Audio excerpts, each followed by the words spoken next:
السلام علیکم۔ آج ہم پڑھیں گے سورہ توبہ رکو نمبر 14۔ حقیقت یہ ہے کہ اللہ نے مومنوں سے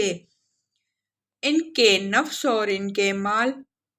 جنت کے بدلے خرید لیے ہیں۔ وہ اللہ کی راہ میں لڑتے اور مارتے اور مرتے ہیں۔ ان سے جنت کا وعدہ اللہ کے ذمہ ایک پختہ وعدہ ہے۔ توریت اور انجیل اور قرآن میں اور کون ہے جو اللہ سے بڑھ کر اپنے عہد کا پورا کرنے والا ہو؟ بس خوشیاں مناؤ اپنے اس سودے پر جو تم نے خدا سے چکا لیا ہے، یہی سب سے بڑی کامیابی ہے۔ اللہ کی طرف بار بار پلٹنے والے، اس کی بندگی بجا لانے والے، اس کی تعریف کے گن گانے والے، اس کی خاطر زمین میں گردش کرنے والے، اس کے آگے رکوع اور سجدے کرنے والے، نیکی کا حکم دینے والے، بدی سے روکنے والے اور اللہ کے حدود کی حفاظت کرنے والے اس شان کے ہوتے ہیں وہ مومن جو اللہ سے بیع کا یہ معاملہ طے کرتے ہیں۔ اور اے نبی صلی اللہ علیہ وآلہ وسلم، ان مومنوں کو خوشخبری دے دو۔ نبی صلی اللہ علیہ وآلہ وسلم کو اور ان لوگوں کو جو ایمان لائے ہیں زیبا نہیں ہے کہ مشرکوں کے لیے مغفرت کی دعا کرے، چاہے وہ ان کے رشتہ دار ہی کیوں نہ ہو، جبکہ ان پر یہ بات کھل چکی ہے کہ وہ جہنم کے مستحق ہیں۔ ابراہیم نے اپنے باپ کے لیے جو دعائے مغفرت کی تھی وہ تو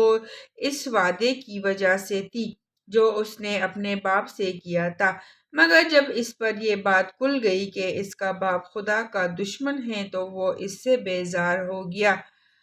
حق یہ ہے کہ ابراہیم بڑا رقیق القلب اور خدا ترس اور بردبار آدمی تھا۔ اللہ کا یہ طریقہ نہیں ہے کہ لوگوں کو ہدایت دینے کے بعد پھر گمراہی میں مبتلا کرے، جب تک کہ انہیں صاف صاف بتا نہ دے کہ انہیں کن چیزوں سے بچنا چاہیے۔ در حقیقت اللہ ہر چیز کا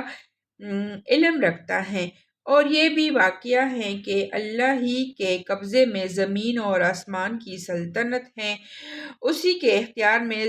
زندگی و موت ہے، اور تمہارا کوئی حامی اور مددگار ایسا نہیں ہے جو تمہیں اس سے بچا سکے۔ اللہ نے معاف کر دیا نبی صلی اللہ علیہ وسلم کو اور ان مہاجرین اور انصار کو جنہوں نے بڑی تنگی کے وقت میں نبی کا ساتھ دیا، اگرچہ ان میں سے کچھ لوگوں کے دل کجی کی طرف مائل ہو چلے تھے، مگر جب انہوں نے اس کجی کا اتباع نہ کیا بلکہ نبی کا ساتھ دیا تو اللہ نے انہیں معاف کر دیا۔ بے شک اس کا معاملہ ان لوگوں کے ساتھ شفقت اور مہربانی کا ہے، اور ان تینوں کو بھی اس نے معاف کیا جن کے معاملے کو ملتوی کر دیا گیا تھا، جب زمین اپنی ساری وسعت کے باوجود ان پر تنگ ہو گئی اور ان کی اپنی جانیں بھی ان پر بار ہونے لگی، اور انہوں نے جان لیا کہ اللہ سے بچنے کے لیے کوئی جائے پناہ خود اللہ ہی کے دامن رحمت کے سوا نہیں ہے، تو اللہ اپنے مہربانی سے ان کی طرف پلٹا تاکہ وہ اس کی طرف پلٹ آئے۔ یقیناً وہ بڑا معاف کرنے والا اور رحیم ہے۔ اب اس کی تفسیر پڑھتے ہیں۔ یہ ایمان کے اس معاملے کو جو خدا اور بندے کے درمیان ہوتا ہے بیع سے تعبیر کیا گیا ہے۔ اس کے معنی یہ ہے کہ ایماناً دراصل ایک معاہدہ ہے جس کی روح سے بندہ اپنا نفس اور اپنا مال خدا کے ہاتھ فروخت کر دیتا ہے، اور اس کے معاوضے میں خدا کی طرف سے اس وعدے کو قبول کر لیتا ہے کہ مرنے کے بعد دوسری زندگی میں وہ اسے جنت عطا کرے گا۔ اصل میں لفظ التائبون استعمال ہوا ہے جس کا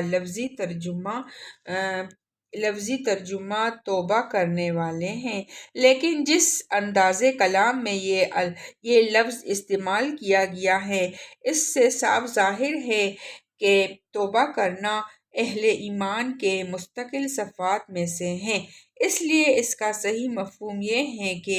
وہ ایک ہی مرتبہ توبہ نہیں کرتے بلکہ ہمیشہ توبہ کرتے رہتے ہیں، اور توبہ کی اصل معنی رجوع کرنے پلٹنے کے ہیں، لہٰذا اس کی حقیقی روح ظاہر کرنے کے لیے ہم نے اس کا تشریحی ترجمہ یوں کیا ہے، وہ اللہ کی طرف بار بار پلٹتے ہیں۔ دوسرا ترجمہ یہ بھی ہو سکتا ہے کہ روزے رکھنے والے